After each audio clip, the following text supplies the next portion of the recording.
Welcome back. So today we are looking at lesson 12. So which player would you choose? So we have Andre and Noah joined Elena, Jada, and Lynn in recording their basketball scores. They all recorded their scores in the same way, the number of baskets made out of 10 attempts. Each collected 12 data points. Andre's mean number of baskets was 5.25, and his MAD, or mean absolute deviation, was 2.6. Noah's mean number of baskets was also 5.25, but his MAD was 1. Here are the two dot plots that represent the data sets. The triangle indicates the location of the mean. So, without calculating, decide which dot plot represents Andre's data and which represents Noah's. Explain how you know. Excuse me. Okay, so which dot plot?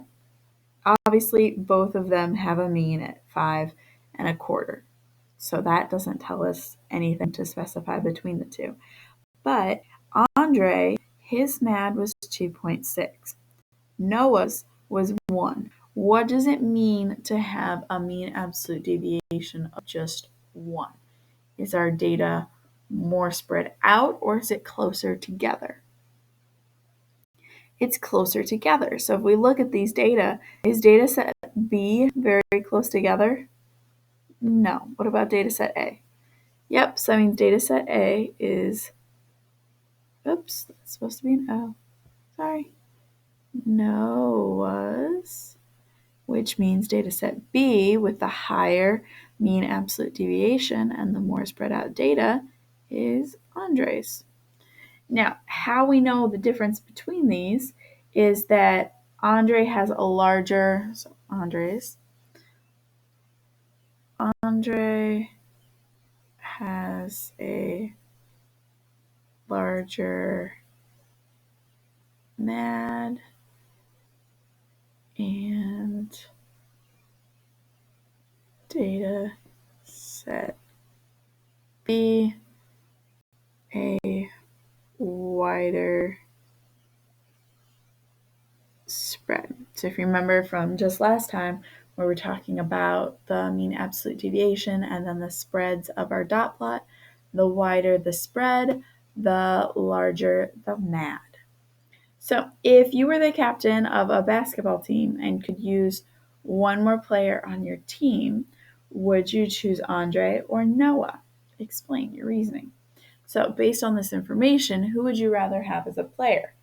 Andre or Noah? Probably Noah.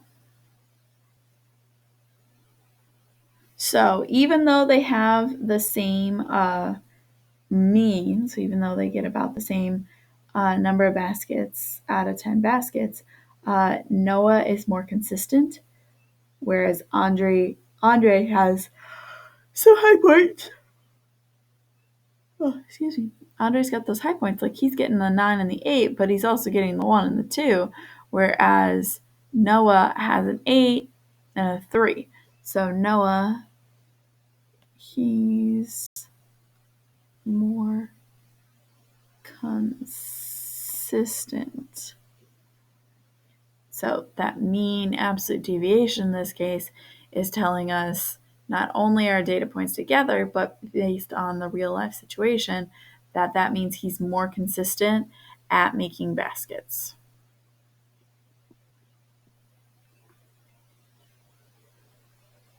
And if you're looking for a new player on your team, you're going to want someone who's pretty consistent at making baskets. All right, an 8th grade student decided to join Andre and Noah and kept track of his scores. His data set is shown here. The mean number of baskets he made is 6. So he has a higher mean than both Noah and Andre.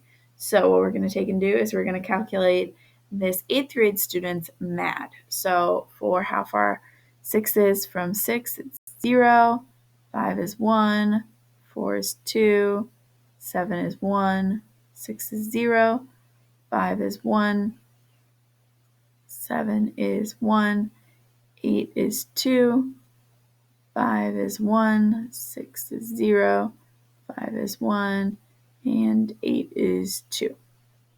So now if we add all of these together, 1 plus 2 is 3, plus 1 is 4, plus 5 is 5, plus 1 is 5. I was looking at the data's number. Plus 1 is 6, plus 2 is 8, plus 1 is 9, plus 1 is 10, plus 2 is 12. So we've got 12. Once again, this is out of 12. So his mean absolute deviation is 1. Now, for part B, we're also going to draw a dot plot to represent this. So we've got our number line here. And we're going to have, I'm going to start mine at, let's see, 1, 2, 3, 4, 5, 6, 7, 8, 9. And I'm going to raise my work up here just so I have a little more space for this dot plot. Okay, and then I'll rewrite that smaller. There we go. Okay, so for the dot plot, we have 6. Now, we need to take and mark the mean, which was 6. So there's our triangle to mark that. And now we'll go back to making our dot plot. So we had a 6, we have a 5, we have a 4, we have a 7, we have another 5, we have another 7, we have an 8, we have, oops, that's a mistake, sorry.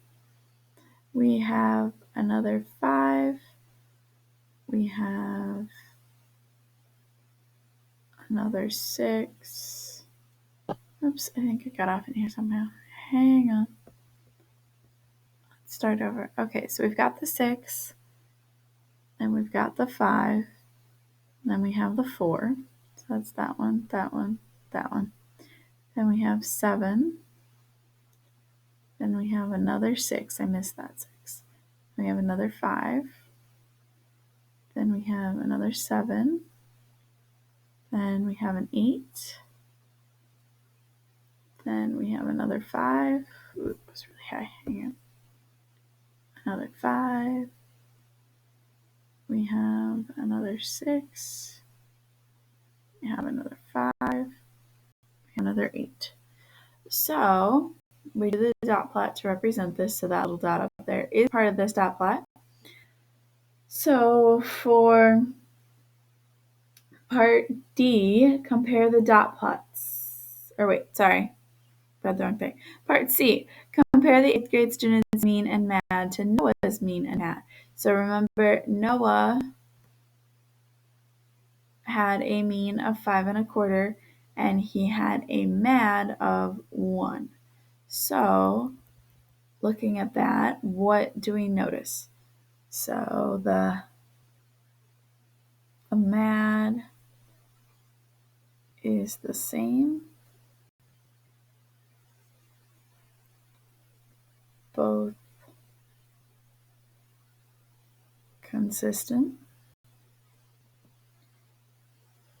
mean is different. So the mean is different, but the MAD is the same.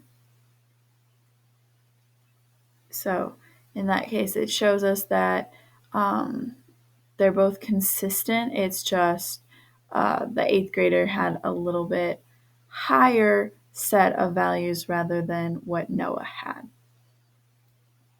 So the mean is different. 8th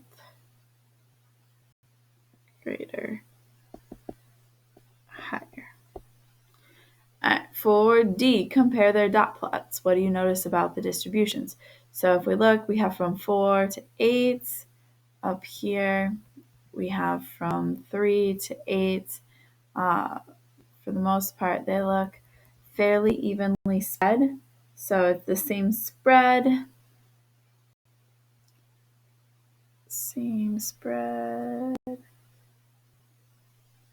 Clustered around middle. Sorry, can't talk. So it's clustered around the middle. So that's what we notice about the distributions. Now, distributions, that's your keyword for this lesson. So distributions, let me just circle that. That is your keyword for this lesson. All right, and the last one, E. What can you say about the two players' shooting accuracy and consistency? So 8th grader has a higher mean, like we said. So on average, he shoots more accurately.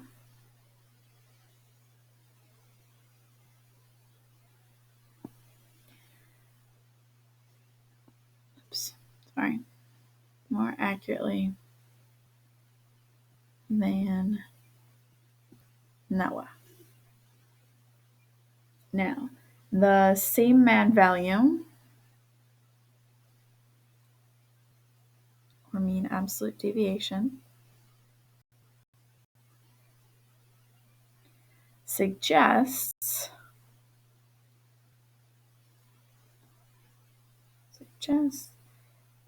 they are equally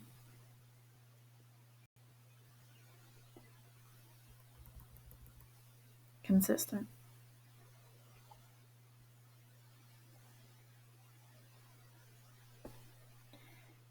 So each person typically scores 1 point within 1 point of their mean, rather than scoring some very high scores and some very low scores.